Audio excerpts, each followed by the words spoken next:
선거전이 치열해지면서 이재명 더불어민주당 경기도지사 후보와 관련된 의혹도 이어지고 있습니다. 특히 이 김영환 바른미래당 후보가 여배우 김부선 씨와의 관계를 집중적으로 공격하고 있는데요. 쟁점 위주로 좀 정리를 해보도록 하겠습니다. 먼저 이 김부선 씨와의 관계에 대한 부분인데요. 이 김영환 후보는 둘 사이에 부적절한 만남이 있었다고 주장을 하고 있고요. 이재명 후보는 변호사와 의뢰인의 만남일 뿐이었다면서 맞서고 있습니다. 어제 이제 만난 사실이 있다는 것은 확인한 거 아니겠습니까? 그리고 이제 그 여배우는 그동안에 이제 소위 여러 가지 말씀을 많이 했었죠. 사과를 하기 전에. 그렇지 않습니까? 예. 여러 가지 얘기를 했지 않습니까? 총각을 예. 사칭했다든지 뭐 그런 문제 있었잖아요. 이분이 딸 양육비를 못 받아서 소송을 해달라고 했어요. 예. 그래서 제가 그거 못 받았으면 당연히 받아줘야죠. 안 된 사람이니까. 근데 제가 시간이 많이 없어서 제 사무실에 가서 사무장하고 세부 사건 내용을 좀 상담을 해라. 소송을 하려면 예. 필요하다고 해서 조사를 시켰는데 제 사무장한테 보고를 들으니까 이미 양육비를 받았다는 거예요. 이제 거절했죠, 결국은. 그게 답니다. 김부선 씨와의 사적인 만남이 없었다는 이재명 후보, 부적절한 만남이 있었다는 김영환 후보 이렇게 맞서고 있는 상황입니다. 그런데 이 상황에서 주진우 시사인 기자가 김부선 씨와 통화한 내용이 공개되면서 파장이 더욱 커집니다. 그 통화 내용은 주진우 기자가 김부선 씨에게 이재명 후보 측에게 사과를 조언하는 듯한 내용이었는데요.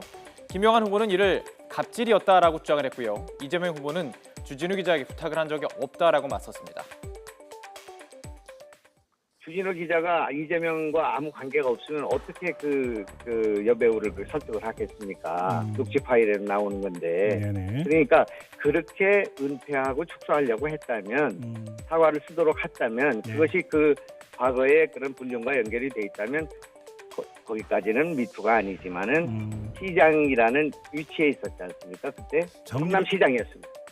주진우 기자한테 부탁하신 적은 없으세요? 전혀 없습니다. 그럼 주진우 기자는 그냥 김부선 씨를 생각하는 마음에서 그렇게 한 것이다? 제가 알기로는요, 주진우스가 옛날에 김부선 씨를 편들어서 그분 입장을 예. 두둔한 일이 있는 걸로 압니다. 예. 저한테 그걸 취재한 일도 있어요. 이재명 후보의 여배우와의 불륜 의혹에 주진우 기자의 개입까지 더해져서 논란이 확산되는 상황에서 어제 김영환 후보 급기야 사진 한 장을 공개합니다.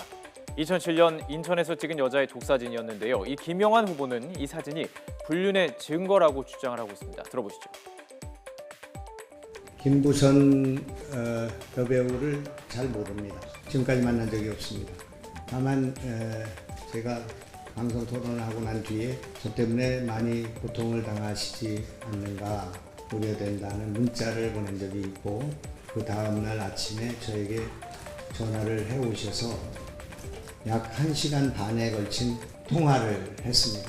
이재명 후보가 찍은 사진, 여배우를 찍은 사진은 인터넷에 지금 한두 장이 돌고 있습니다. 방파제로 생각되는 거기서 찍은 사진인데 2007년 12월 12일이 되겠습니다. 이 사진은 이재명 후보가 찍은 사진이 맞다 이렇게 확인해 주셨습니다. 여배우가 찍은 이재명 후보의 사진을 지금 찾고 있습니다. 그래서 찾을 것 같습니다. 이재명 후보께서 그것을 찍을 때 여배우의 가방을 들고 찍었답니다. 그렇기 때문에 그것을 확인하면 후보를 사퇴하겠는가를 물어달라. 이재명 후보도 바로 라디오 인터뷰를 갖고 반박했습니다. 함께 찍은 사진이 있다면 얼마든지 공개를 하라면서 김영환 후보의 주장은 모두 허위라고 말했습니다. 그러니까 이재명 후보는 아무튼 뭐 사진 찍은 적도 찍힌 적도 전혀 없다. 그렇죠. 전혀 없다. 그러니까 이게 이미 이 문제 처음 얘기했을 때 나왔던 얘기 아닙니까? 예. 2010년에 처음 동갑 내기 총각이 뭐 어쩌고 했는데 예. 저는 동갑도 아니고 예. 제가 2006년에 이미 시장 선거에 출마했던 사람이라 인터넷에 제 가족 관계 다 나와 있잖아요. 예. 근데 그게 불가능한 전제죠. 예. 근데 그때부터 있던 얘기인데 그때도 사진을 찍었다 뭐 이런 얘기했는데 네. 좀 내주면 좋겠어요. 저도 그런 사진. 자, 그런데 이런 공방 속에 소설가 공정 씨가 자신의 SNS에 이 파장에 기름을 붓는 글을 올립니다. 지금은 삭제가 됐는데요.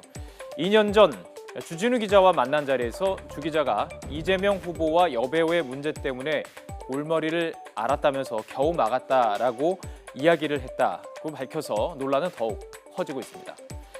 이재명 더불어민주당 후보와 김용한 바른미래당 후보가 이처럼 치열한 진실 공방을 벌이고 있는데요. 남경필 자유한국당 후보는 제주도 땅 투기 의혹에 또 당적을 자주 바꾼 문제로 공격을 받아왔죠. 그는 이렇게 해명을 했습니다. 마지막으로 들어보시죠. 이 당 저 당 옮긴 적 없고요. 예. 그냥 보수 진영 안에서 보수 개혁하려다가 실패했던 거죠. 예. 그래서 거기에 대해서는 참 아쉽게 생각하고 죄송스럽게 생각합니다만 그렇게 이 당 저 당 옮겨 다녔다고 표현하는 것은 그것도 역시 네거티브입니다. 30년 동안 장기 보유하고 있던 땅이에요. 네네. 그게 이제 시사차익이 생긴 거고요. 예. 근데 예를 들면 이렇게 생각을 해보세요. 그때 약 5억 원어치의 그 삼성전자 주식을 같은 해에 갖고 있다가 예, 예. 30년 있다 팔면 딱 한 번 팔았어요. 한 100배 뛰었습니다. 그러면 500억 이상의 시세 차익을 얻게 되거든요. 네네. 그럼 그게 주식 투기인가요?